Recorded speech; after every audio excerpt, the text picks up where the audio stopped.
When Tisheena Burnette and Jamar Morrison entered Ontario's child welfare system, what they needed was compassion and help healing. Did you get help? No, I got medication. At group homes run by a for-profit company called Hats Off, they and other kids say they were overmedicated. Oh yeah, very overmedicated. Prescribed serious, behavior-altering drugs. How many of the kids in the home were on medicine? Everybody. Every single kid. Global News spoke with more than a dozen former workers and kids in care who expressed serious concerns about the overuse of medication, prescribed, they say, to deal with things like depression and anger. These kids are supposed to be angry. We've concealed former workers' identities for fear of retaliation. Because they had trauma. They had trauma and they miss their families. Hats Off says it has a full-time psychotherapist on staff, and kids receive weekly or bi-weekly therapy, which may include trauma therapy, CBT or cognitive behavioral therapy, addictions counseling, or art therapy. But kids and workers we spoke with say they only had occasional art therapy, which didn't help. In all the homes that I've been to, I haven't seen a single instance of actual traditional counseling.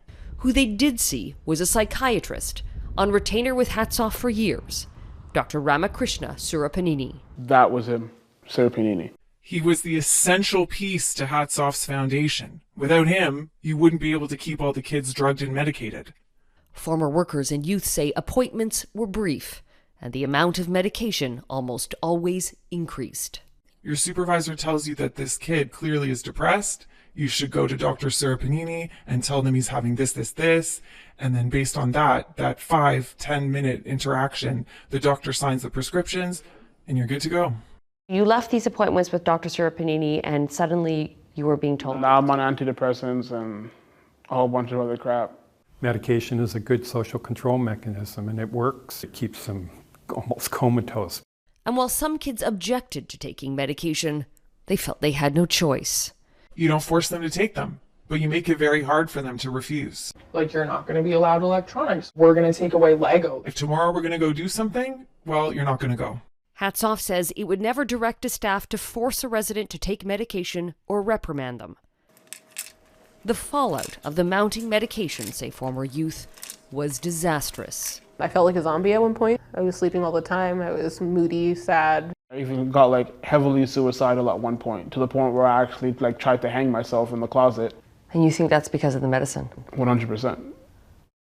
Hats Off, which declined an on-camera interview, said in an email that it relies on healthcare professionals, and it would be beyond the scope for it to question or interfere with a treatment plan, including medication. Did you blow the whistle on this to anybody? All the time to your supervisors, but it doesn't go anywhere. It's part of the system to run this whole thing. The drugs are integral to this.